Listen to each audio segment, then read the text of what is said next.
자, 할렐루야. 우리 다 함께 자리에서 일어날까요? 우리에게 오늘도 생명 주시고 예배 자리로 불러주신 그 놀라우신 주님의 은혜를 함께 찬양하며 나아갑시다.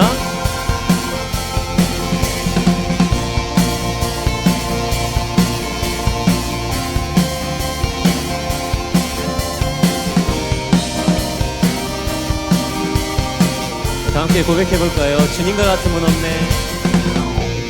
주님과 같은 분 없네. 하늘과 땅 만드신 주 끝없는 기쁨을 채우시네. 내가 드릴 수 있는 것, 나의 삶을 드리는 것, 변하지 않는 마음들.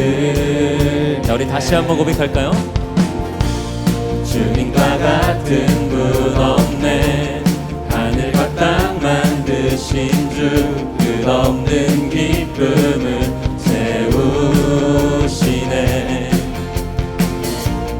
내가 드릴 수 있는 것, 나의 삶을 드리는 것, 변하지 않는 마음들이네. 내 모든 삶 당신께 속했네. 모든 호흡 주 향한 노래 되네. 주는 모든 열방의 기쁨 구원 주시는 주님, 놀라운 주. 영원히 다스리시는 하나님, 찬양 받으실 주님, 놀라운 주,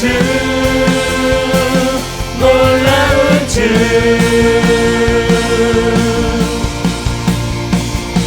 매일 아침 구하는 것, 매일 아침 구하는 것, 끝없는 주의 신실함, 주 임재 보기를 나 바라. 주의 자비와 주의 자비와 신실함, 나를 자유케 하시니 멈추지 않는 신뢰. 자, 우리의 모든 삶이 주님께 속해 있습니다. 내 모든 삶 당신께 속했네. 모든 호흡 주 향한 노래 되네.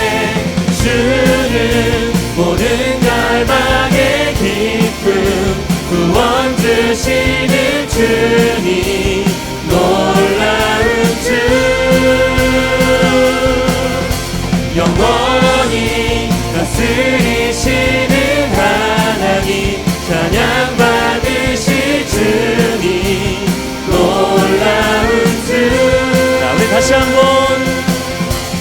주는 모든 열방의 기쁨 구원 주시는 주님, 놀라운 주.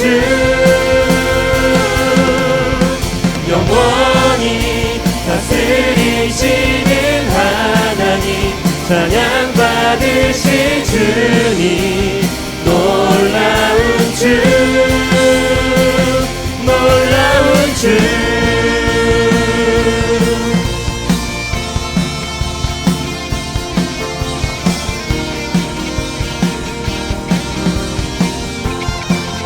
자, 여러분, 우리의 모든 삶이 주님께 속해 있음을 믿으십니까? 우리의 날마다의 발걸음을 인도하시는 그 주님을 바라보며 나아가길 소망합니다. 자, 우리의 모든 삶이 주님께 속해 있음을 선포합시다. 내 모든 삶, 내 모든 삶 당신께 속했네. 아멘. 모든 호흡 주 향한 노래 되네. 다시 한번 내 모든 삶 당신께 속했네. 모든 호흡 주 향한 노래 되네. 주 향한 노래 되네.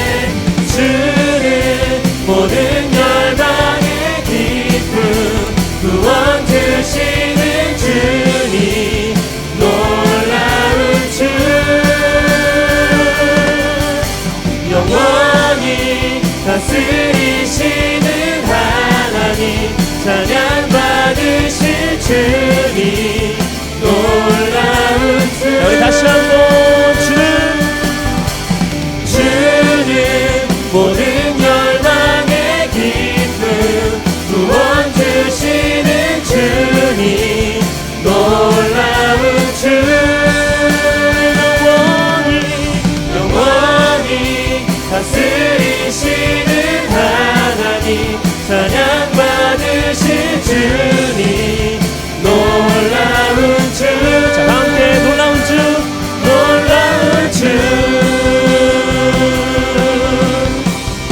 우리의 삶을 승리의 길로 인도해 나가시는 그 주님을 찬양하며 나아갑시다. 아멘. 그 살아계신 주님의 이름을 높여드립니다.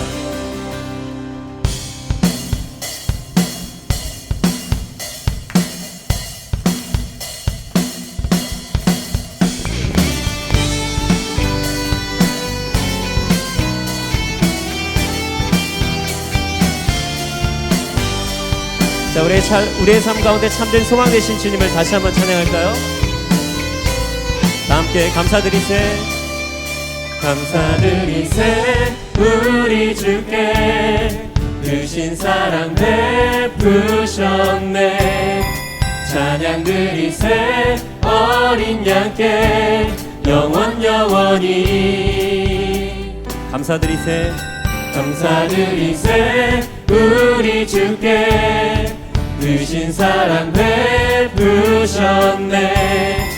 찬양드리세 어린 양께 영원히.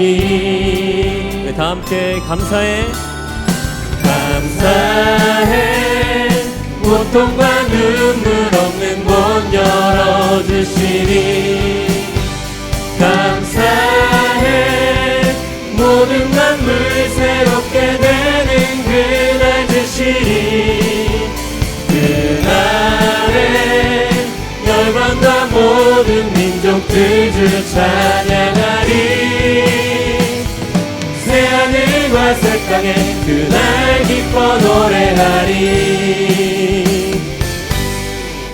감사드리세 우리 주께 크신 사랑 베푸셨네. 찬양드리세 어린 양께 영원히. 자, 다시 한번 감사드리세.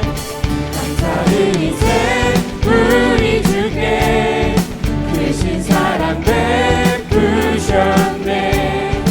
찬양드리세 어린 양께 영원히. 다 함께 고백할까요? 감사해. 감사해 고통과 눈물 없는 곳 열어주시니. 감사해 모든 만물 새롭게 되는 그날 주시니. 그날에 열방과 모든 민족들 주 찬양하리. 새하늘과 새 땅에 그날 기뻐 노래하리. 다시 한번 감사해. 감사해 고통과 눈물 없는 곳 열어주시니. 감사해 모든 만물 새롭게 되는 그날 주시니. 아멘.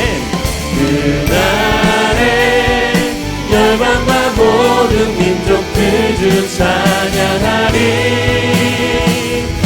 새하늘과 새 땅에 그날 기뻐 노래하리. 감사해 고통과 눈물 없는 곳 열어주시니. 감사해 모든 만물 새롭게 되는 그날 주시니. 그날에 열방과 모든 민족들 주 찬양하리. 새하늘과 새 땅에 그날 자, 새하늘과 새 땅에 그날 다시 한번 새하늘과 새하늘과 새 땅에 그날 기뻐 노래하리. 주님께서 우리 가운데 함께 하시고 우리에게 새로운 은혜를 베풀어주실 줄로 믿습니다. 이 시간 살아계시고 우리의 삶을 인도해 나가시는 그 살아계신 주님께 감사의 박수 올려드립시다. 아멘. 그 주님의 일하심을 기대합니다. 아멘.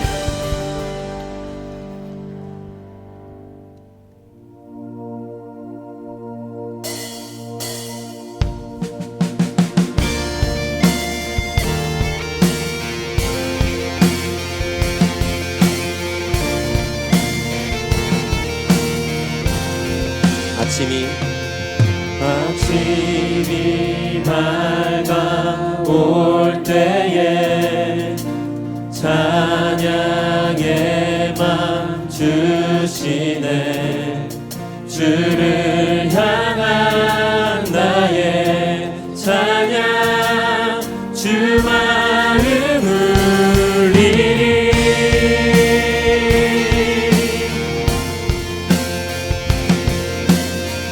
살아계신 주님의 이름 높여드리며 나아갑시다.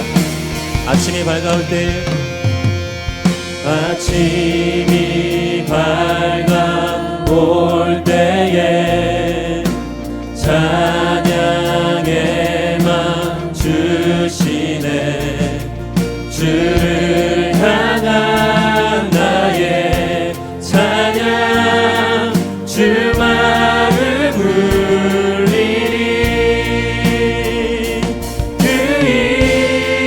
이름 강하고 견고한 성능. 그 이름 나의 피난처 되시네. 그 이름 구원의 능력 되시니 온 열방이 다 찬양하네. 그 이름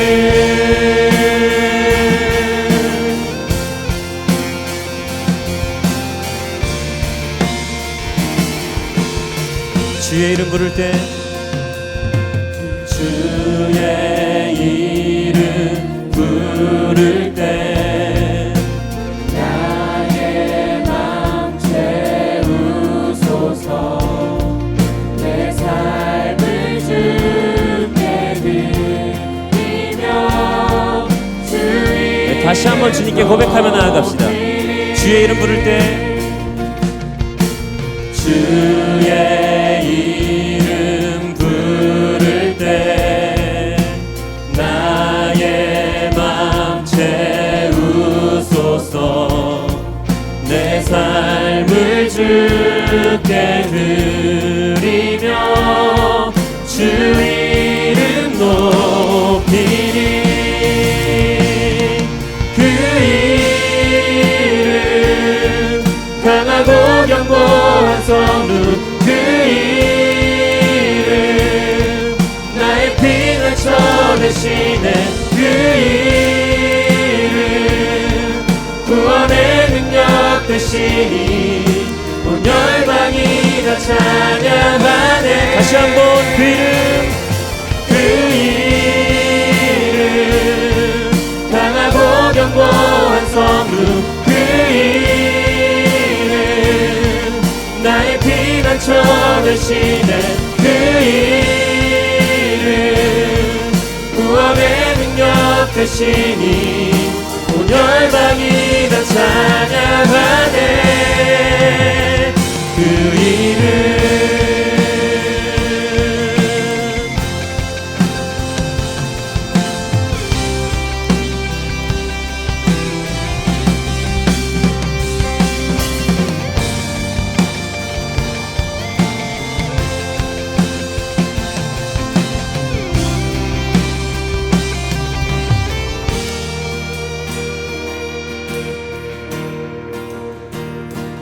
그 이름 강하고 견고한 성루. 그 이름 나의 피난처 되시네. 그 이름 구원의 능력 되시니 온 열방이 다 찬양하네. 그 이름 강하고 견고한 성루. 그 이름 나의 피난처 되시네. 그 이름 구원의 능력 되시니 온 열방이 다 찬양하네. 우리 다시 한번 그 이름. 그 이름 강하고 견고한 성루. 그 이름 나의 피난처 되시네. 그 이름 구원의 능력 되시니 온 열방이 다 찬양하네. 온 열방이 다 찬양하네. 우리 다시 한번 선포합시다. 온 열방이 온 열방이 다 찬양하네. 그 이름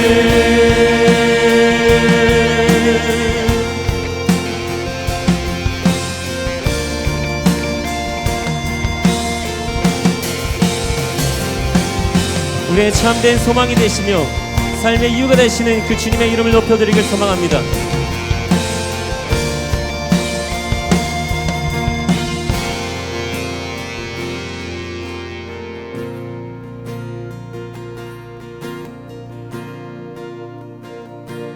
그 이름 강하고 견고한 성루 그 이름 나의 피난처 되시네 그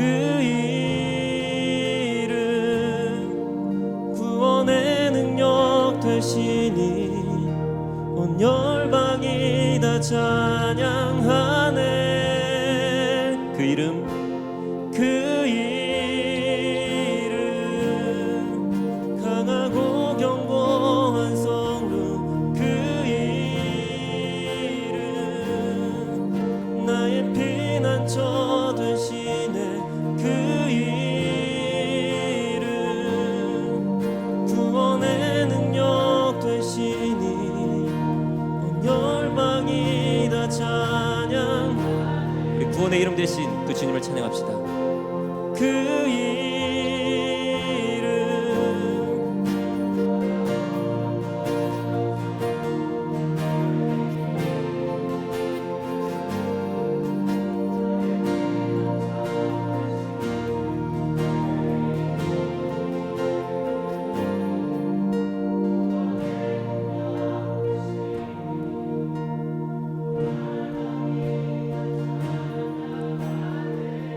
다시 한번 그 이름 그 이름 성루 그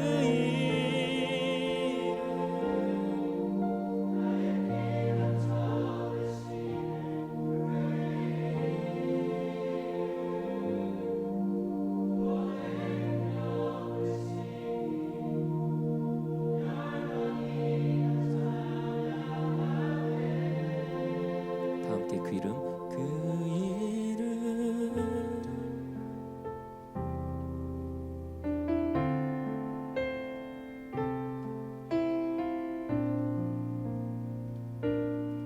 우리 힘되신 주님의 이름을 다시 한번 고백할까요?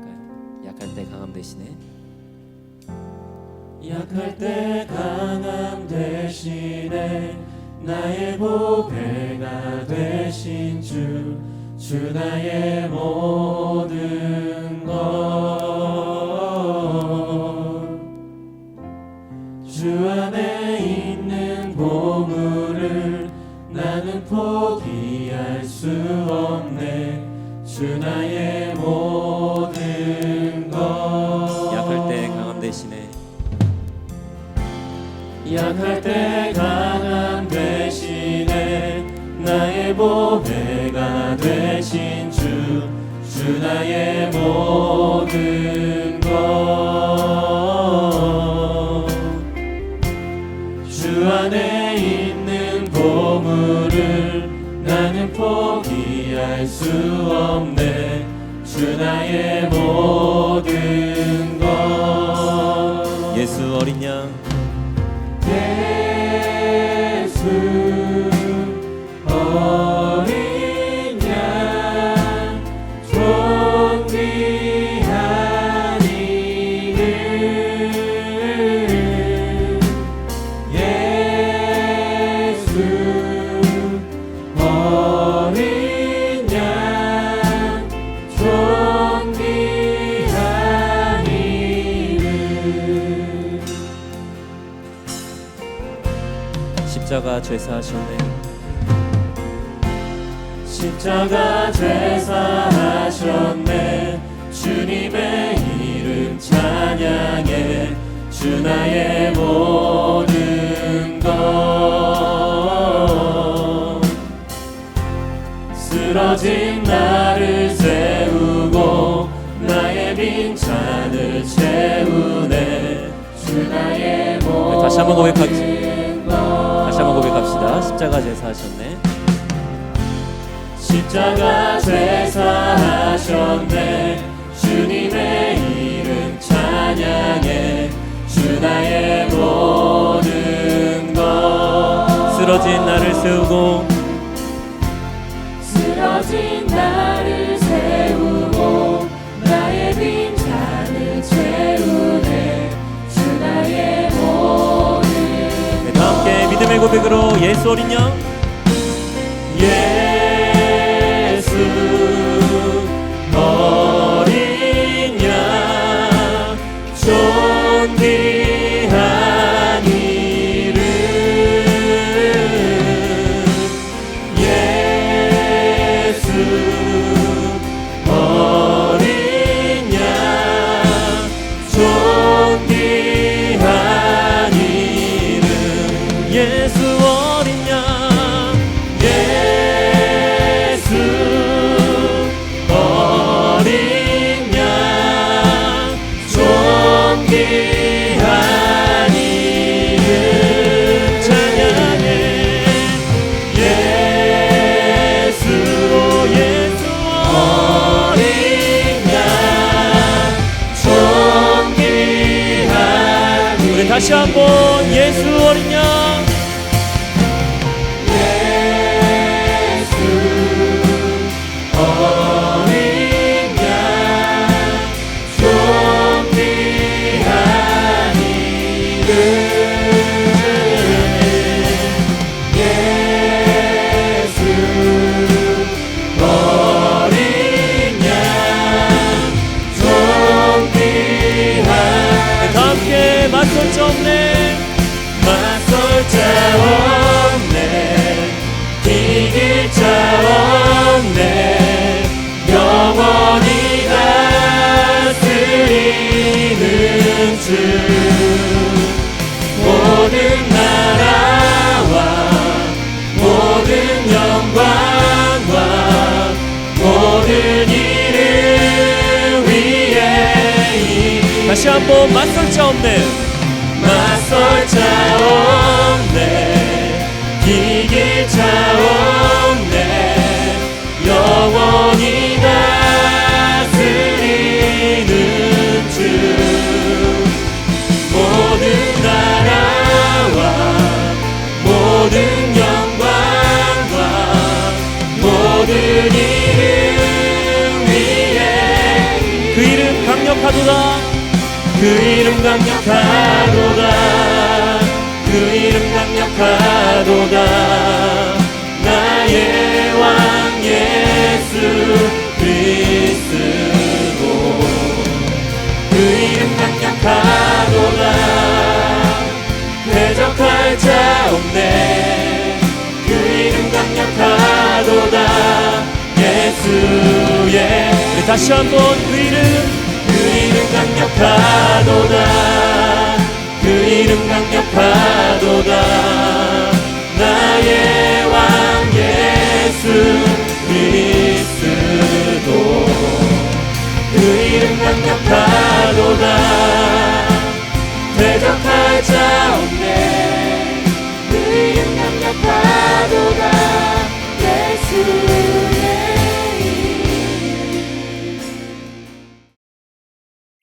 이제 노아와 홍수에 대한 얘기인데, 창세기를 크게 두 부분으로 나누면 창세기 1장에서 50장까지 있거든요. 처음 1장에서 11장까지를 프리히스토리, 원역사라고 그래요. 그래서 하나님이 어떻게 천지를 창조하셨는지, 하나님이 사람을 어떻게 창조하셨는지, 죄가 어디서부터 왔는지, 그런 역사 이전의 역사입니다.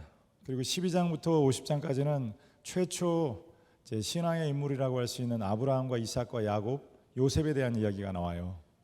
근데 놀라운 것은 1장에서 11장 천지의 기원과 사람의 시작에 대해서 말씀하는 그 위대한 자리에 이 노아와 홍수의 이야기가 5장을 차지해요. 6장, 7, 8, 9, 10장이 이 노아와 홍수에 대한 얘기거든요. 왜 하나님은 이 사건을 이렇게 중요하게 다루고 계실까? 왜 성경에서는 이 노아의 홍수 사건을 5장이나 걸쳐서 말씀을 하고 있을까? 분명히 노아의 홍수 사건을 통해서 하나님이 우리에게 전하고자 하는 메시지가 담겨 있기 때문이라는 것입니다. 오늘은 이제 그 마지막이에요.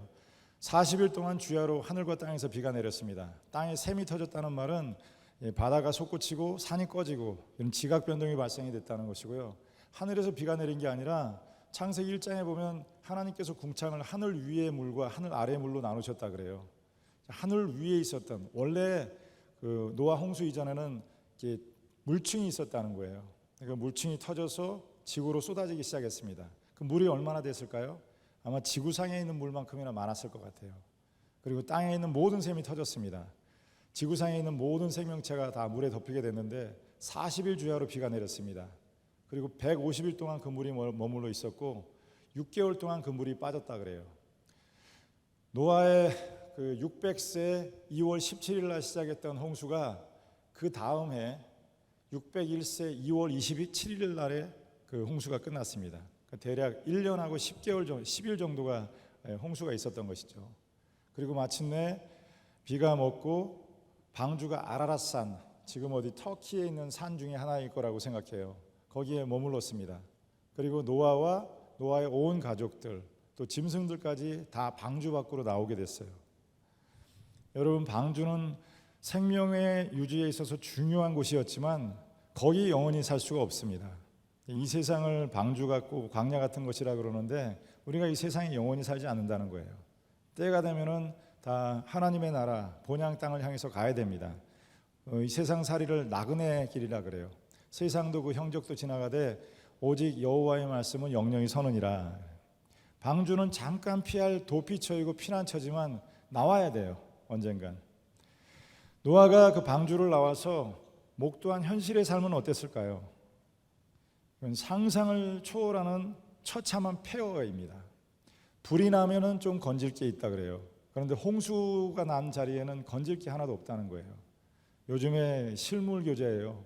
지금 근 50년, 100년 만에 가장 많은 비가 내리고 있다고 합니다. 그래서 지금도 섬진강 유역에 엄청난 홍수 피해가 있고, 제가 좀 전에 TV를 보니까 지붕만 남아 있더라고요. 지금 단양이 제가 어렸을 때 태어난 고향인데 거기도 영춘 그 동강이 있어서 여름마다 물 난리가 났었는데 어렸을 때 그 지붕 위에 올라가서 비를 피했던 기억이 나거든요. 노아가 1년하고 10일을 뱃속에 있다 나왔을 때 목도한 현실은 환상적인 미래가 기다리고 있는 것이 아닙니다. 처참한 폐허, 물로 완전히 초토화가 된 그런 현실이에요. 배 안에서 엄청난 시련이 있을 거라는 것을 생각은 했겠지만 이렇게까지 처참한 현실 기다리고 있을 거라고 생각을 못했을 거예요. 여러분, 죄를 지을 땐 모릅니다. 그런데 그 죄로 인한 결과는 정말 상상을 초월하게 파국적인 것입니다. 여러분이 만약에 이 노아의 자리에 있었다면 무슨 생각을 했겠습니까? 저는 지난주 내내 설교 준비를 하면서 노아의 자리에 저를 갖다가 넣어봤는데 내가 노아라면 무슨 생각이 들었을까? 많은 사람이 죽었는데 나만 살았으니까 참 감사하다, 이런 생각을 했을까? 저라면 그거보다는 하나님, 나 어떻게 살아요? 이런 처참한 상황에서 어떻게 살아야 됩니까? 세상 사는 게 무섭습니다. 내일이 보이지 않습니다. 그런 상황에서 노아는 제단을 쌓습니다.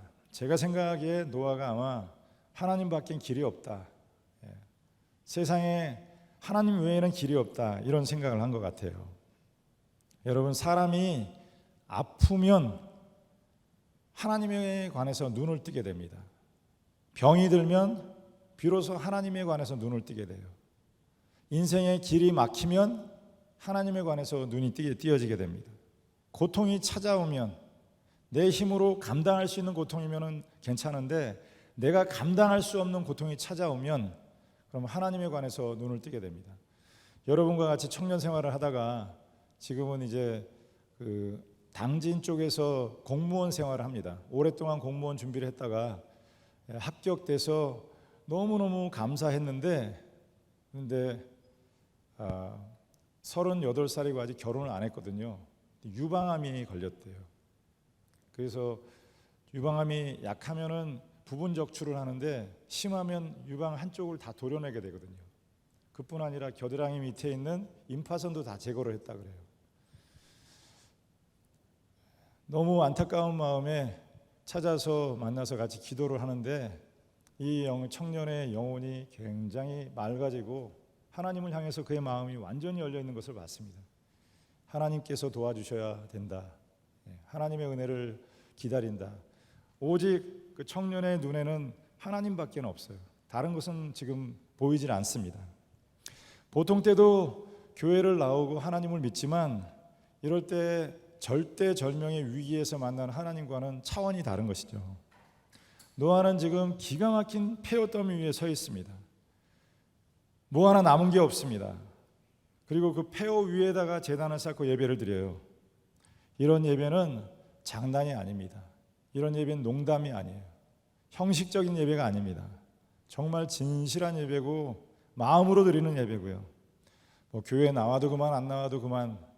요즘에는 공식적으로 교회를 빠져도 누가 뭐라고 하지 않는 그런 시대가 됐는데 그냥 드려도 그만 안 드려도 그만 그런 예배가 아니라 예배 없이는 죽을 것 같은, 이 예배를 드리지 않으면 마치 내가 죽을 것 같은 그런 간절한 예배고요. 하나님이 없이는, 하나님의 도움 없이는 단 한순간도 숨쉬고 살 수 없는 그런 고백이 있는 예배예요. 저희 집사람이 공황장애, 그 아이를 출산하고 나서 공황장애가 심하게 왔는데 아이를 출산하면 보통 산후조리를 해야 되는데 단 1시간도 산후조리를 하지 않았어요. 아이를 출산하고 거의 2달 동안은 1시간도 잠을 자지 못한 것 같아요. 불안증, 우울증 이런 게 찾아와서 밤에 자다가도 새벽 2시에 일어나서 보면은 구석에서 혼자 울고 있는 거예요. 그리고 집안이 답답하다고 견디질 못하고 밖으로 뛰쳐나가요. 근데 다행히 우리가 살던 거기서 한 100m 떨어진 곳에 예배당이 하나 있었는데 새벽이고 저녁이고 가서 그 예배당 문고리 잡고 울면서 기도해요. 하나님 살려주세요. 하나님 살려주세요. 그러고 기도하는 거죠. 기도라기보다는 거의 절규에 가까운 소리인데 그때 만약에 그 교회가 없었다면 또 하나님이 없었다면 아마 우리 집사람은 그 순간을 견디지 못했을 것 같아요.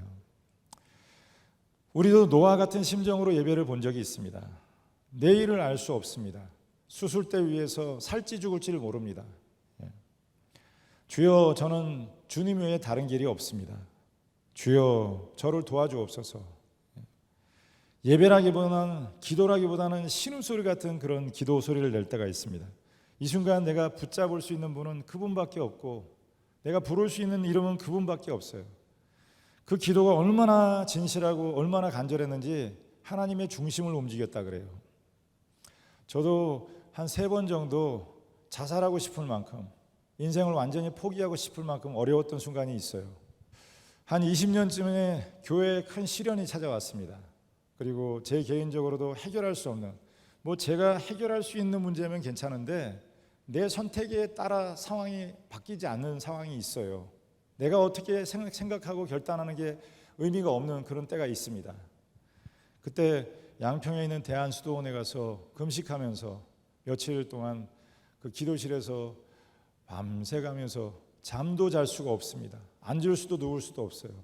찬송가 부르는데 제가 평소에는 그렇게 좋아하는 찬송이 아니었는데 그때 제게 그렇게 은혜가 되더라고요. 천부여 의지 없어서 손들고 가오니 주 나를 박대하시면 나 어디 가리까. 울면서 그 찬송을 수십 번 수백 번 고쳐 불렀던 그런 기억이 납니다.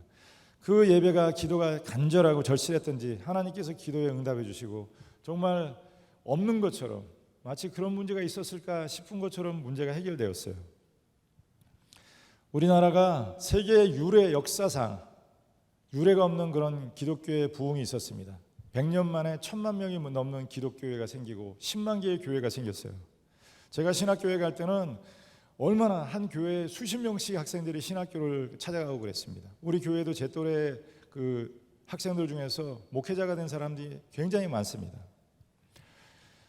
한국이 그렇게 교회가 부흥했던 때는 일제 식민지 치하를 겪고 또 6.25의 참상, 6.25 때 1000만 명이 죽었다 그래요. 다리가 서울 시내로 지나가는 다리가 하나도 남아있는 게 없었습니다. 건물 위에 건물 하나 남아있지 않다 그래요. 그때 하나님의 이름을 부르고 기도하고 천막을 쳐놓고 예배를 드리면 그냥 십자가만 세워놔도 수백 명씩 모이는 그런 때가 있었다고 합니다. 대원교회도 저기 상대원 꼭대기에 그 청계천 난민들이 피난 와서 세운 교회, 이제 시작된 교회. 그런데 매년 2배 이상씩 10명일 땐 20명, 20명일 땐 40명, 40명, 80명, 100명, 200명 이렇게 부흥이 됐어요. 그런데 참 아이러니한 게 이렇게 생활의 안정이 찾아오고 민주화가 되고 경제적으로 이렇게 번영이 찾아오면 교회가 더 부흥해야 되고 사람들이 하나님께 감사를 해야 될 것 같은데 오히려 교회는 침체하고 성도들은 타락하고 그리고 교회는 점점 비워져 가는 거 있죠. 사람들은 진실함을 잊어버리고 하나님 앞에 오만방자한 태도를 보이기 시작합니다. 마치 하나님이 없어도 전혀 상관없다는 태도로 인생에서 하나님을 하나씩 둘씩 지워버리기 시작해요. 교회는 나와 있는데 그 마음에는 하나님과 전혀 상관없습니다. 오로지 자신의 입신양명, 어떻게 하면 돈 벌어서 앞으로 먹고 살아갈 것인가, 거기에 대한 관심으로만 가득 차 있습니다. 그런데 그렇게 기도의 자리를 이탈하고 하나님을 떠날 때 노아의 홍수와 같은 심판이 임한다는 것을 기억해야 된다는 거예요. 여러분이 하나님을 떠나고 기도의 자리를 떠나고 하나님과 상관없는 삶을 찾아갈 때, 그럴 때 여러분으로서 감당할 수 없는 심판이 여러분 삶에 임할 수 있다는 것입니다. 지금 우리는 정말 100년, 1000년에 한 번씩 일어날까 말까 한 일들을 매년 경험하고 있습니다. 문재인 대통령이 말을 좀 잘못하신 것 같아요. 앞으로 한 번도 경험해보지 못한 세상을 만들겠다 그랬는데 진짜로 한 번도 경험해보지 못한 세상을 경험하고 있습니다. 제가 지금 55인데 코로나 같은 사태를 본 적이 없어요. 지금 전부 마스크 쓰고 예배를 드리고 찬양팀도 마스크를 쓰고 찬양을 하는 그런 사태, 저는 여태까지 한 번도 그런 걸 본 적이 없습니다. 또 비가 오는데 이건 비가 아니에요. 마치 하늘에 구멍이 뚫린 것 같아요. 며칠 전에는 차를 타고 나가는데 비가 얼마나 쏟아지는지 차가 저는 깨질 것 같은 생각이 들더라고요. 비가 너무 많이 와서. 그런 생각이 듭니다. 하나님께서 혹시 노아의 홍수 때처럼 인간의 죄악으로 인해서 우리를 심판하시는 것이 아닌가. 우리에게 지금 필요한 것은 다시 전심으로 하나님을 찾고 간절히 드리는 예배가 필요하다는 것입니다. 이런 위기에서라도 기도하지 않고 하나님을 찾지 않는다면 6.25 전쟁과 같은 또 코로나 사태와 같은 그런 심판이 다시 우리에게도 임할지도 모른다. 이스라엘 백성들은 언제나 국가적인 위기 앞에서 함께 모여서 기도하는 시간을 가졌습니다. 미스바에서 기도하고 느헤미야, 에스라는 수문학 광장에서 모여서 통곡하며 기도했습니다. 에스라는 학사, 서기관이에요. 성경을 기록하고 또 이걸 전하는 그런 역할을 맡은 사람인데 성경을 풀이해서 지금처럼 여러분에게 설교하는 것도 아니고 성경 본문을 그냥 읽기만 했는데도 사람들이 자기 죄를 회개하고 죄를 뒤집어 쓰고 베옷을 입고 그리고 통곡하며 기도했다고 합니다. 하나님께서 그들의 기도를 들으시고 하나님의 계획을 바꾸셨습니다. 나라를 구원하여 주셨어요. 지금 이제 다음 주부터 특세를 합니다. 이제 특세는 그야말로 특별한 기도예요. 그리고 특별한 기도의 시간엔 언제나 특별한 하나님의 은혜가 있었습니다. 고난을 이기게 하시는 강력한 하나님의 임재를 경험하는 그런 기도회였는데 우리 청년 여러분들도 이 고난의 때를 이길 수 있는 그런 기도의 능력을 힘있게 되기를 바랍니다. 어머니의 기도라는 제목으로 설교를 해요. 여기 이제 여자분들은 언젠가 어머니가 될 텐데 저는 참 감사하게도 육신의 아버지가 영의 아버지예요. 저를 낳아주신 아버지가 영적인 스승님이 되십니다. 지금도 가끔 살아가다가 조금 이런 상황에서는 어떻게 살아야 될까 고민이 될 때면 아버지를 생각해 봐요. 아버지라면 어떻게 하셨을까? 그리고 그분이 옳았습니다. 저에게 해주셨던 그런 권면들, 그런 이야기들이 항상 삶에 있어서 좋은 그런 길잡이가 됐던 것 같아요.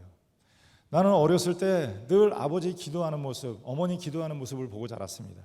우리 집이 여기 사택이 있어서 새벽에 어머니가 이제 아버지 식사하시라 그래라 그러면 교회 나와 보면은 빈 교회 혼자서 기도하시는 아버지 모습, 그 모습을 늘 보고 자랐어요.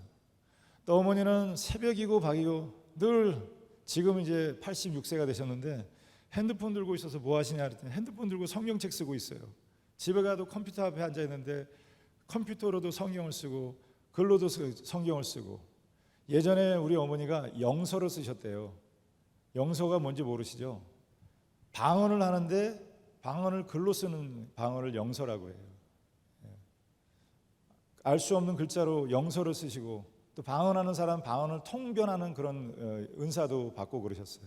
그리고 기도해주면 사람들의 병이 낫고 그런 기도를 보고 자랐거든요.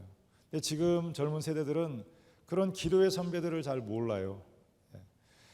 나는 우리 아버지 어머니의 기도하는 모습을 보고 자랐는데 내 자녀들은 뭘 보고 자랄까?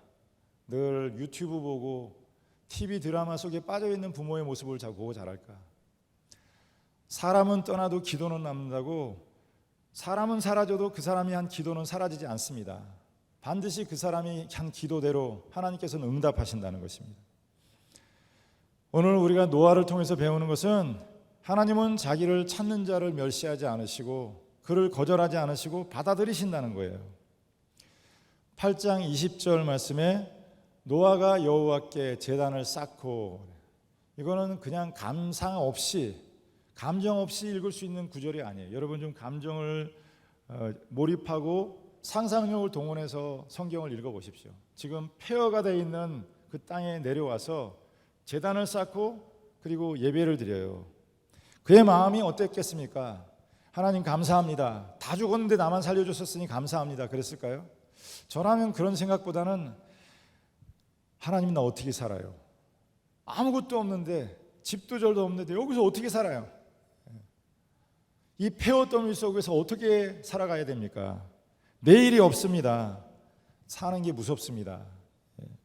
차라리 사람들과 함께 나를 거두어 가주시지 그랬습니까? 이런 기도를 하지 않았을까 싶어요. 21절에 여호와께서 그 향기를 받으시고 하나님께서 노아의 그 예배를 받으셨습니다. 그 중심에 이르시되 내가 다시는 사람으로 말미암아 땅을 저주하지 아니하리니. 노아가 드린 기도, 노아가 드린 그 예배가 그 사람의 운명을 바꾸게 했습니다. 그 사람의 저주가 사라지도록 만들었다는 거예요. 제가 축복할 테니까 아멘하기 바랍니다. 여러분 기도하고 예배할 때 여러분 삶과 가정에 저주가 끊어지기를 바랍니다. 가끔 보면은 정말 그 가정엔 저주가 있다. 존 F 케네디 주니어 집 보십시오. 스키 타다 죽고 비행기 타고 가다 죽고. 존 F 케네디 주니어도 얼마나 잘생기고 얼마나 유능한 사람인지 그냥 살아있었으면 대통령이 됐었을 거라 그래요. 그런데 마사스 빈야드라고 하는 곳에 비행기 타고 가다가 그냥 추락해서 둘이 같이 죽어버렸습니다. 그 집안에는 무슨 저주가 흐르는 것처럼 그 집안의 모든 남자들은 다 제명되기 전에 그렇게 숨을 거두고 말아요. 그런데 하나님이 받으실 만한 이런 예배를 드렸을 때 그 가정의 저주가 끊어지고 운명이 달라지게 되었다는 거예요. 노아처럼 여러분이 지금 드리는 예배가 하나님의 마음을 바꾸는, 하나님의 마음을 바꾸고 여러분 운명이 달라지는 그런 예배가 되기를 주님의 이름으로 축원합니다. 그리고 이제 오늘 읽은 본문 말씀은 하나님이 노아와 그의 자녀를 축복하시는 장면이에요. 1절을 한번 같이 읽어보겠습니다. 9장 1절 시작.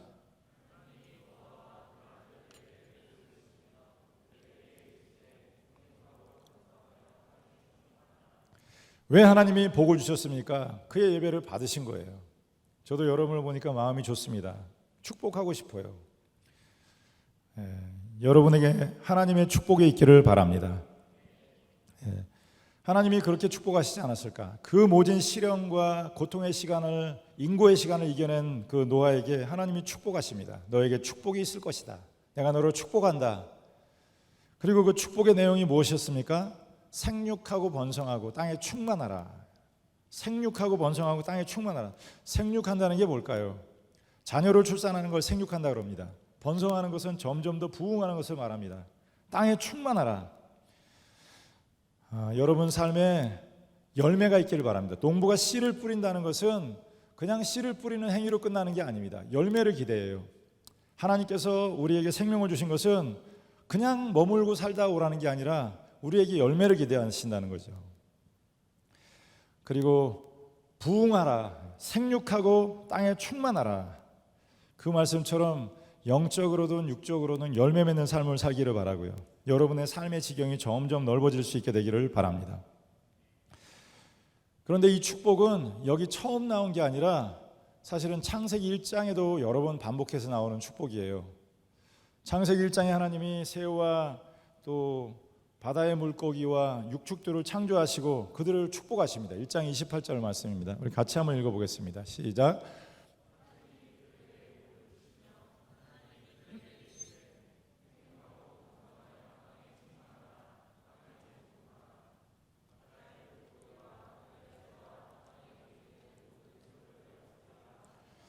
이 말씀이 9장 1절에 토시 하나 틀리지 않게 똑같이 반복해서 나와요. 하나님이 그들에게 복을 주시되 생육하고 번성하라 땅에 충만하라. 아니 하나님이 왜 똑같은 축복을 아담에게도 주시고 또 노아에게도 말씀을 하실까요? 요즘 사람들은 이렇게 반복해서 쓰는 걸 별로 좋아하지 않습니다. 또 글을 쓰는 사람들은 반복하는 걸 좀 꺼려하는 습관이 있죠. 그래서 패러프레이즈를 하든지 내용을 다르게 적지 같은 내용을 반복해서 얘기하지 않는단 말이에요. 근데 왜 하나님께서 1장에 아담에게 주셨던 그 축복과 똑같은 내용의 축복을 노아에게 말씀하실까요? 그것은 하나님의 약속은 변하지 않는다는 거예요. 하나님의 약속은 어제나 오늘이나 내일이나 영원토록 동일하다는 것입니다. 사람은 변해도 하나님은 변치 않는다는 거예요. 사람이 죄로 인해서 그 하나님이 주신 축복을 누리지 못했지만 그 하나님의 축복이 바뀌어진 게 아니라는 거예요. 그 축복은 오늘도 우리에게도 유효하고 동일하게 역사한다는 것이죠. 아담에게 주신 축복의 말씀은 노아에게도 유효하고 노아에게 주신 축복의 말씀은 여러분과 저에게도 유효하다는 거예요. 생육하고 번성하라, 땅에 충만하라. 여러분에게 생육하는 그런 축복이 있기를 바랍니다. 또 번성하는 축복이 있기를 바라고요. 땅에 충만한 축복이 있기를 바랍니다. 저는 92년에 미국으로 유학을 갔는데 유학을 갈 때 제가 이제 신학교로 졸업했으니까 앞으로 한국 교회 가정사역에 좀 쓰임을 받으면 좋겠다. 그리고 상한 마음을 치유하는 치유 사역을 하면 좋겠다. 그런 비전을 가지고 왔습니다. 그리고 여러분도 여러 번 들으셨을 거예요. 제 비전이 앞으로 이런 우리 굿패밀리 상담센터 같은 상담센터를 10개만 좀 만들면 좋겠다. 입버릇처럼 얘기를 했는데 벌써 5개쯤 되는 것 같아요. 굿패밀리 상담센터 생겼죠. 또 중앙연회 부설 상담센터 N이라고 하는 것을 만들게 됐습니다. 중앙연회 한 5,000개 되는 교회를 대상으로 하는 상담센터예요. 그리고 지난주에는 감리교에서 한국 감리교 선교사를 위한 상담센터 코리안 메소디스트 카운슬링 센터 포 미셔너리 선교사 1,200명인데 그분들을 위한 상담센터를 만들게 됐는데 제가 그 책임을 맡게 됐습니다. 얼마 전에 서울에 있는 종교교회 목사님이 전화를 주셨어요. 그분이 이제 68세라 내년 후년이면 은퇴를 하시는데 잠깐 보자고 그러셔서 무슨 일인가 그랬더니 감리교 신학대학의 옆에 소울 프렌드라고 하는 상담센터가 있는데 그분이 그걸 맡고 계셨다 그래요. 그런데 은퇴를 하니 임 목사님이 그걸 좀 맡으시면 좋겠다. 그래서 상담센터가 또 하나 생겨지게 됐고요. 여러분 아주 공식적으로는 얘기하기 어렵지만 성남시에서 여기 은행동에 있는 사회복지관을 우리 교회에게 위탁을 주게 될 것 같아요. 그래서 거기에 맡으면 거기에도 상담센터가 하나 있습니다. 굿패밀리 상담센터 2호점이 생길 것 같아요.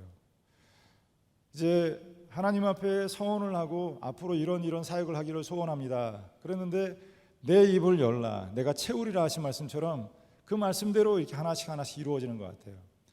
여러분이 작다고 작은 꿈만 꾸지 말고 하나님을 위해서 위대한 꿈을 계획하십시오. 하나님께서는 그 꿈을 이루어 주실 줄로 믿습니다.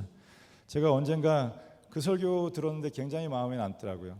오병이어를 이야기하시면서 그 목사님이 여러분 청년들 오병이어 물고기 2마리 보리떡 5개란 얘기인데 그걸로 예수님이 5,000명을 먹이고 12광주리가 남았대요.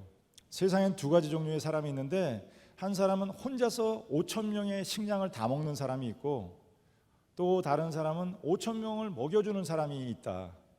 당신은 어떤 삶을 살겠는가 선택하라. 5,000명 먹을 걸 혼자 먹기를 원하느냐 아니면 5,000명의 밥을 빈 배를 채워주는 사람이 되기를 원하느냐. 생육하고 번성하라 땅에 충만하라고 하는 것은 그런 말씀입니다.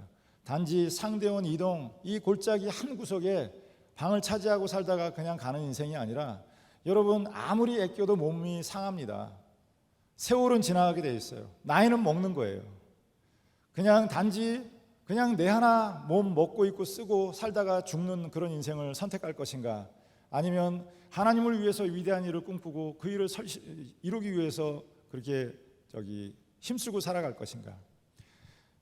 축복할 테니까 아멘 하시기 바랍니다. 여러분 한 사람 한 사람이 5,000명을 먹이는 사람들이 되기를 주님의 이름으로 축복합니다.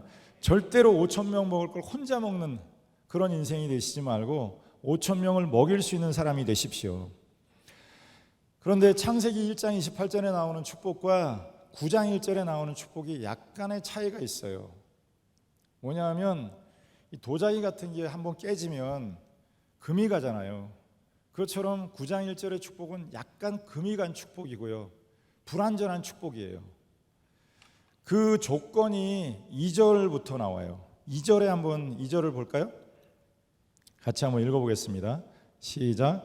땅의 모든 짐승과 공중의 모든 새와 땅에 기는 모든 것과 바다의 모든 물고기가 너희를 두려워하며 너희를 무서워하리니 이것들은 너희의 손에 붙였습니다. 좀 가끔 성경 말씀은 앞뒤가 좀 안 맞는 것 같고 좀 엉뚱한 것 같은 말씀이 있지만 이렇게 맞춰보면 정확하게 적스타포즈, 정확하게 일치하는 걸 볼 수 있는데 이 말씀도 그렇습니다. 이게 무슨 의미일까요? 창세기 1장 28절의 축복에는 아무런 제한 조건이 없습니다. 그냥 생육하고 번성하라, 땅에 충만하라, 그걸로 that's it, 끝이에요. 그런데 여기에는 제한 조건이 있어요. 땅의 모든 생물을 너의 손에 붙였으니 그것들이 너희를 무서워하리라. 무슨 말입니까? 창세기 1장의 동물과 사람 사이에는 어떠한 갈등도 다툼도 없었습니다. 사람과 사람 사이에 어떠한 갈등과 다툼도 없었어요. 하나님과 사람 사이에는 완벽한 조화를 이루고 있었습니다. 그런데 죄로 인해서 사람과 사람 사이가 불편해지기 시작했어요. 죄로 인해서 하나님과 사람 사이가 불편해지기 시작했습니다. 우리 아이들도 키우지만 조금 뭔가 마음속으로 잘못한 일이 있으면 눈을 똑바로 쳐다보지를 못해요. 저 녀석이 무슨 일이 있구나. 그 눈을 보면 알 수 있단 말이에요.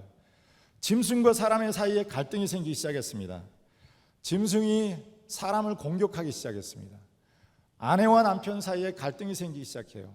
요즘에 결혼 예비 상담을 해보면 정말 이렇게 서로 사랑하는 부부보다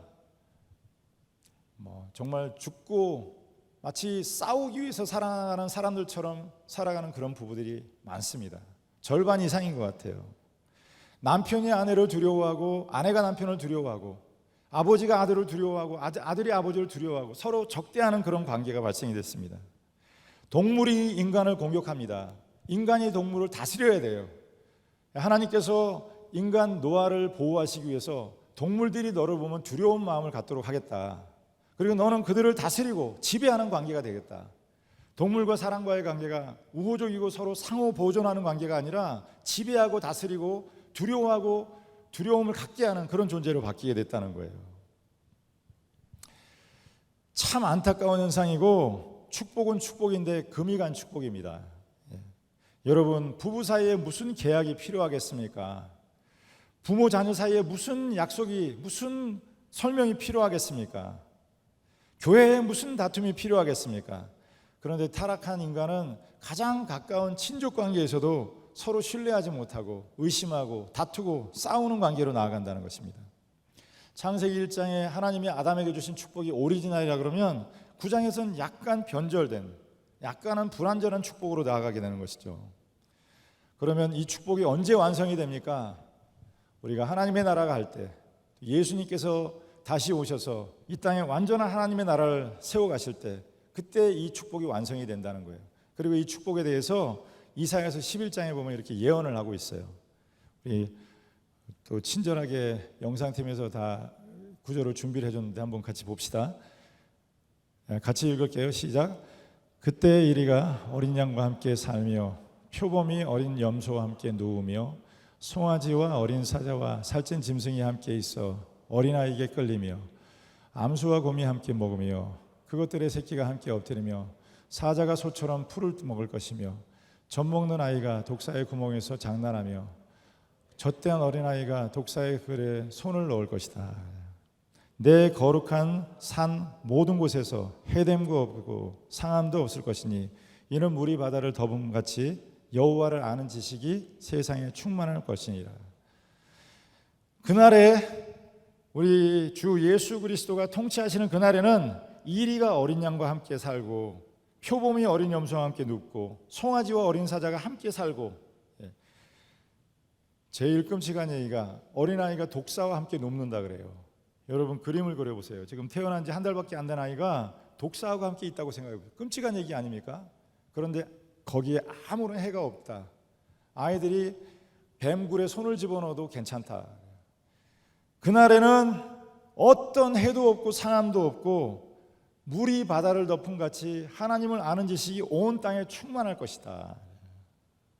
할렐루야. 이런 세상이 있다면 얼마나 좋겠습니까? 저는 지금 중년의 나이지만 제가 살아오면서 제일 불행했던 때를 꼽으라면 저는 서중학교 성일고등학교를 나왔는데 서중학교 3년 과정이었던 것 같아요. 그때는 얼마나 그렇게 폭력이 심했던지 하루도 유리창이 안 깨지는 날이 없는 거예요.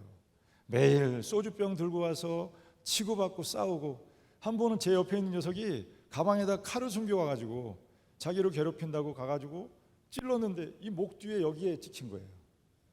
그래서 둘 다 감옥에 가고 다치고, 그런 일들이 매일매일 그런 일들이 있었어요. 학교 가는 게 지옥에 가는 것 같았어요. 아니 어떻게 중학교 14살, 15살, 16살밖에 안 된 애들이 그렇게 폭력적일 수가 있을까? 고등학교 때도 마찬가지고요. 또 불행했던 기간은 군대에 있을 때 그렇게 괴롭히고 그렇게 사람을 때리고 그렇게 폭력을 행할 수가 있을까? 아니 지금 생각해보면 이해가 안 돼요. 왜 그렇게 사람을 때릴까? 우리 때는, 여러분 요즘에는 군대에서 폭력이 별로 없다니까 군대 안 간 사람들 너무 긴장하지 마십시오. 하루도 안 맞고 넘어가는 날이 없는 거예요. 그런데 하나님의 나라에는 그런 사람과의 사이에 공격적이고 믿지 못하고 의심하는 그런 관계가 사라지고 사자와 어린 양이 함께 뛰어놀고, 또 이리가 염소 새끼하고 함께 눕고요. 그리고 뱀과 어린아이가 함께 뒹구는 물이 바다 덕분같이 하나님의 사랑이 가득한 그런 공동체로 세워지게 된다는 것이죠. 그리고 이제 두 번째 주시는 하나님의 말씀인데, 이 구절도 약간은 본문과 크게 상관이 없어 보이는데 사실은 깊은 연관관계에 있습니다. 3절 4절 말씀을 한번 보겠습니다. 시작.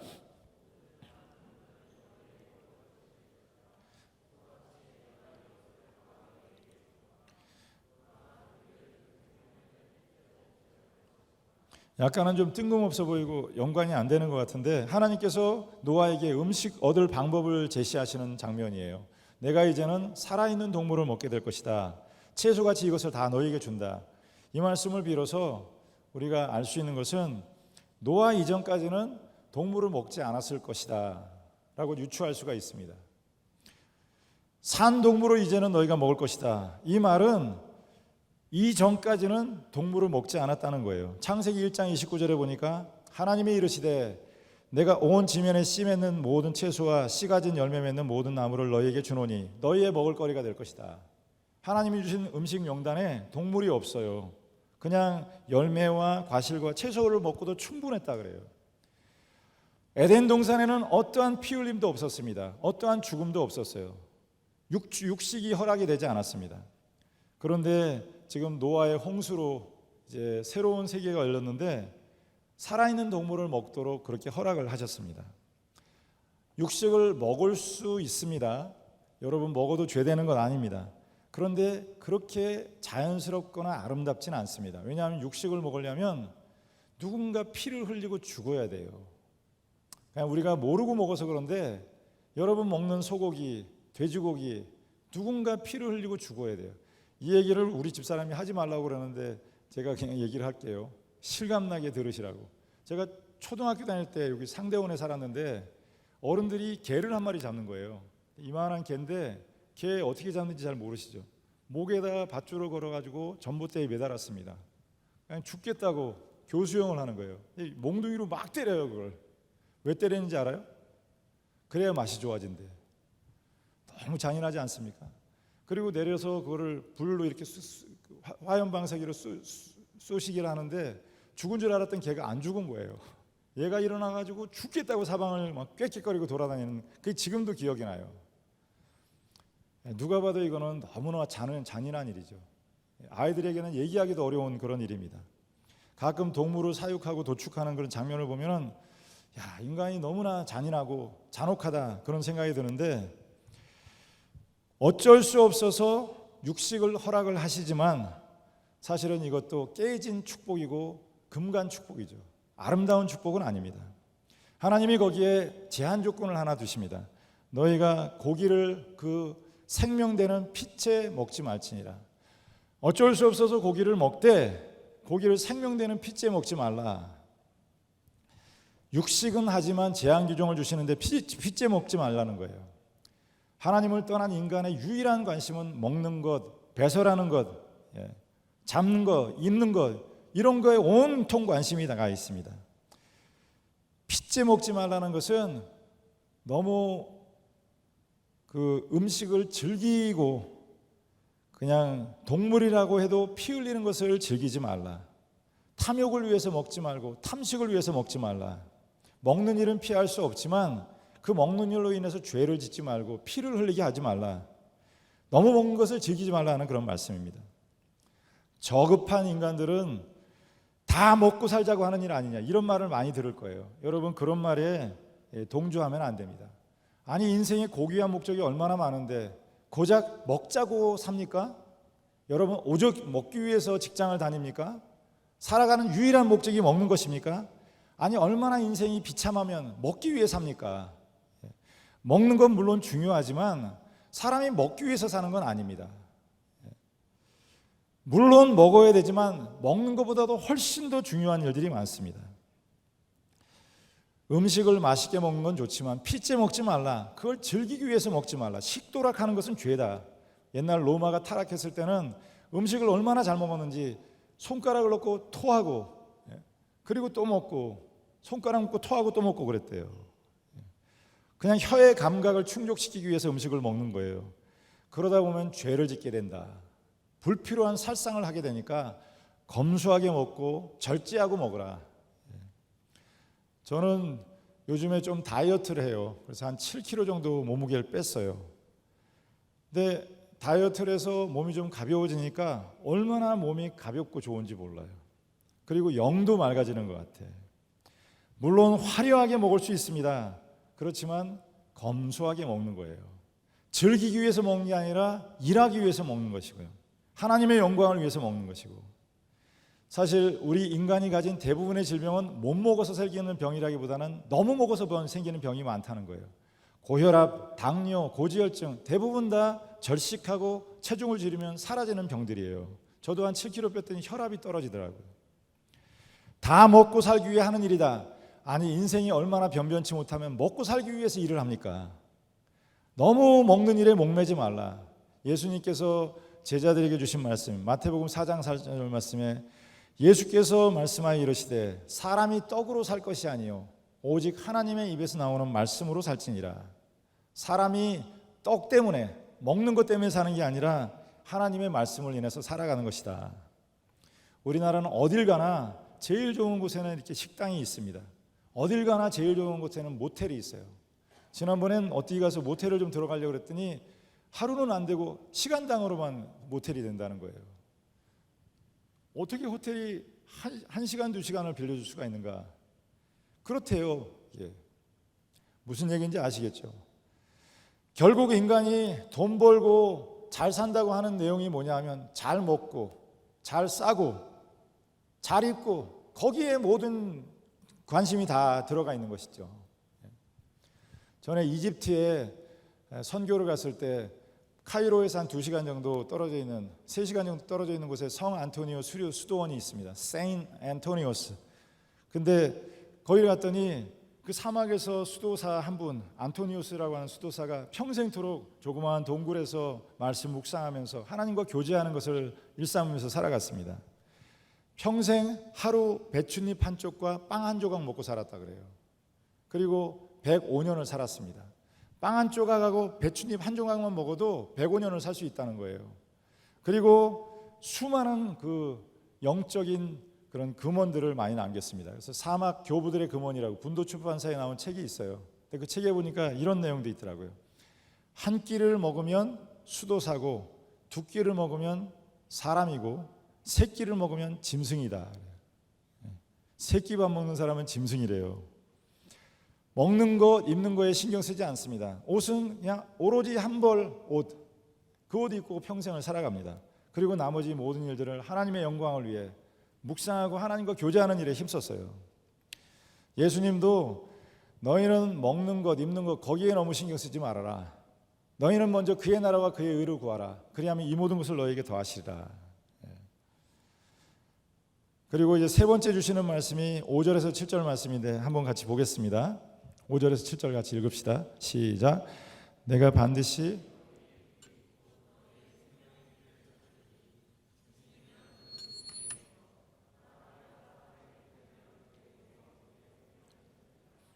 다른 사람의 피를 흘리면 그 사람의 피도 흘릴 것이니 이는 하나님이 자기 형상대로 사람을 지으셨습니다.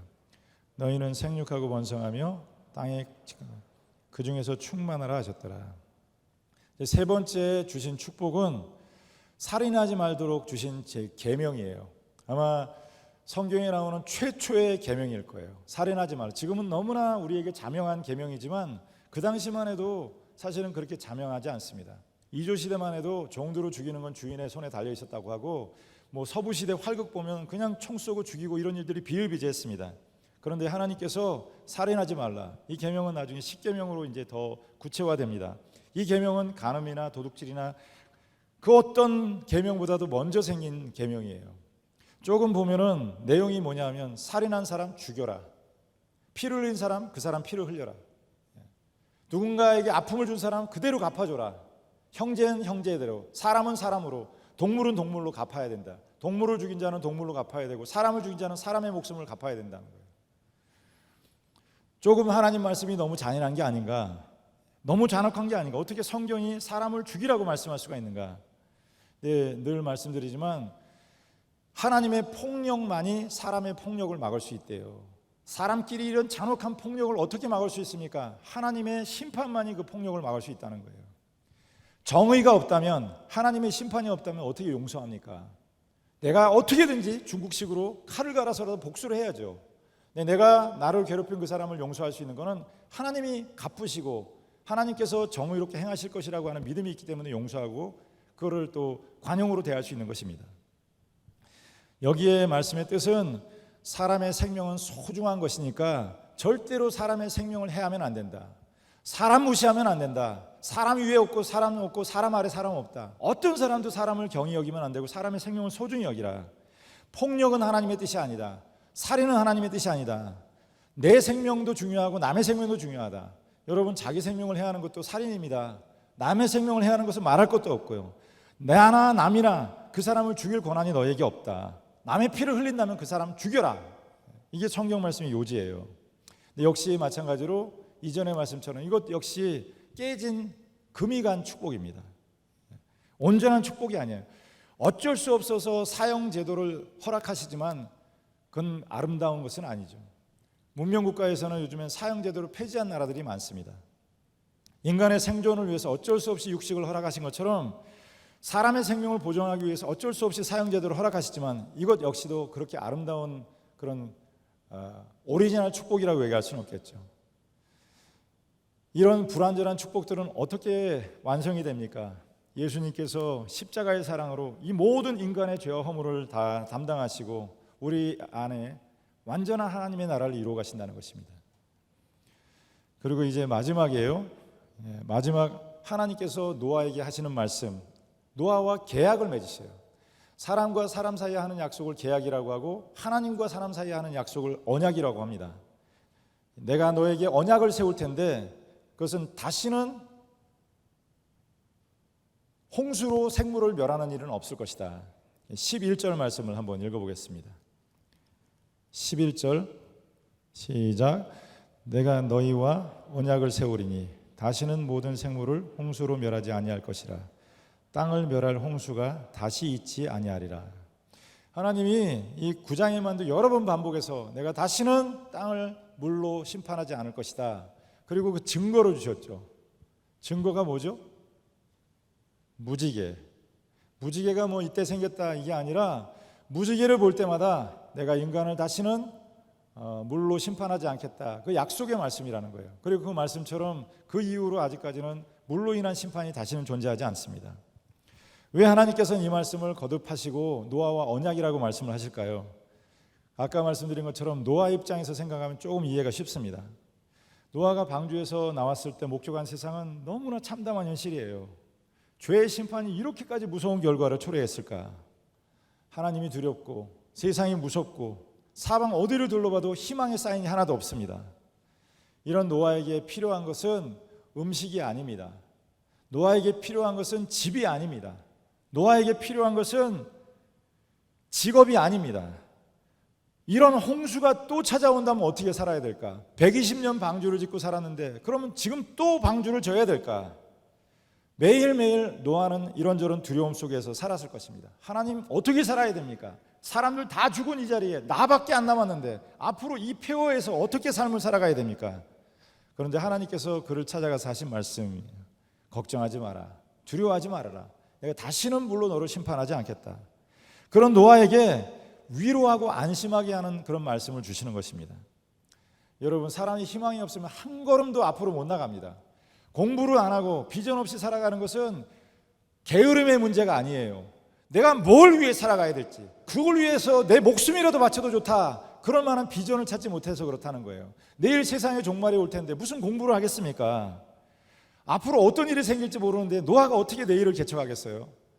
그런데 하나님께서 내가 너와 함께 할 것이다, 절대로 다시 심판하지 않을 것이다, 그러니까 내일부터 출근해, 내일부터 공부해, 열심히 살아, 내가 너를 결코 버리지 않고 포기하지 않을 거다, 이런 약속의 말씀을 주셨다는 거예요. 구원받은 사람의 그런 특징 중에 하나가 안심하는 마음이라 그래요. 평안한 마음. 저도 이 나이가 들어서 이런저런 질병이 많습니다. 류마티스 관절염이 있어서 이번 주 한 주 내내 통증이 그렇게 심해요. 손가락, 발가락, 팔목, 지금은 왼 다리가 이렇게 좀 무릎이 굉장히 통증이 심한데 병원에 건강검진을 갔어요.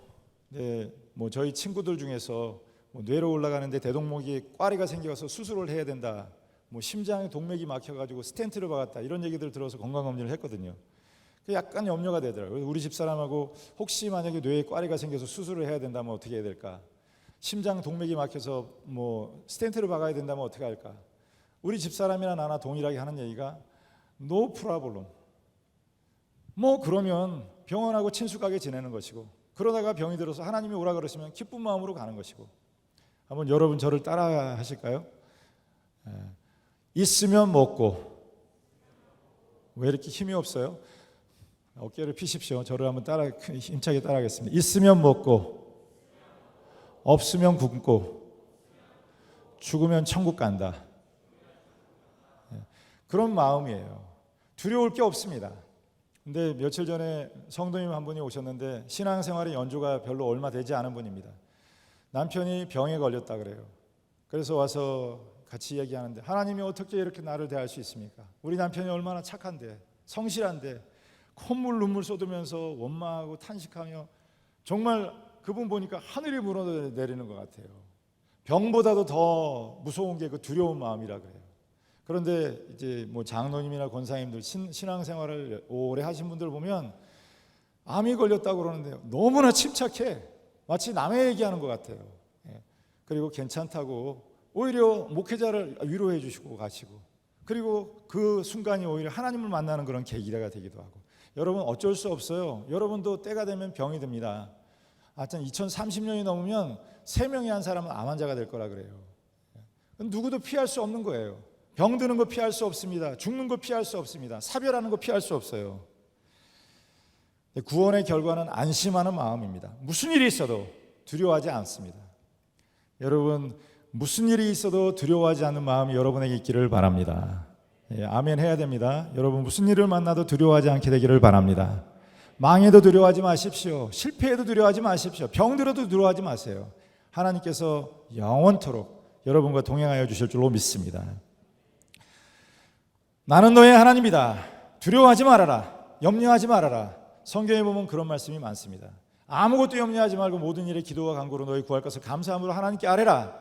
그리하면 모든 지각에 뛰어난 하나님의 평강이 그리스도 예수 안에서 내 마음과 생각을 지키시리라. 두려워하지 말라. 놀라지 말라. 나는 너의 하나님이라. 내가 어디로 가든지 내 하나님 나의 여호와가 너와 함께한다. 내가 세상을 이겼노라. 세상에서는 너희가 환난을 당하나 근심하지 말라. 염려하지 말라. 내가 세상을 이겼다. 왜 그렇게 성경에는 두려워하지 말라, 염려하지 말라 이런 말씀이 많을까요? 그건 그만큼 성도들의 마음에 두려움과 염려가 많다는 얘기겠죠. 참 사람은 잘 믿는 것 같지만 의심이 많은 존재입니다. 왜 하나님이 이런 말씀을 이렇게 많이 하셨을까요? 어떤 성경학자에 따르면 성경에 염려하지 말라, 두려워하지 말라는 말씀이 365번 나온다 그래요. 왜 이렇게 많은 말씀을 하셨을까? 그건 너무나 많은 사람들이 두려움에 사로잡혀 살기 때문에. 특히 여기 청년들, 저도 가만히 생각하면 고민이 많았던 때가 대학교 졸업반, 군대 갔다 와서 대학교 4학년 때가 고민이 제일 많았던 것 같아요. 결혼은 어떻게 해야 될까? 또 직장 생활을 어떻게 해야 될까? 앞으로 미래를 어떻게 살아야 될까? 내가 어떤 사람과 결혼해서 그 사람을 책임질 수 있을까? 가정을 부양할 수 있을까? 직장은 잡을 수 있을까? 이 염려가 굉장히 많았던 것 같습니다. 지나고 보니까 그 기우라 그러죠. 다 쓸데없는 걱정이에요. 걱정하지 마세요. 걱정하지 마세요. 하나님이 들에 핀 꽃, 들꽃, 산에 날아가는 새 하나 먹이시고 죽지 않는다 그래요. 교회에 20년 동안 직장 안 다닌 사람도 있어요. 잘 먹고 잘 삽니다.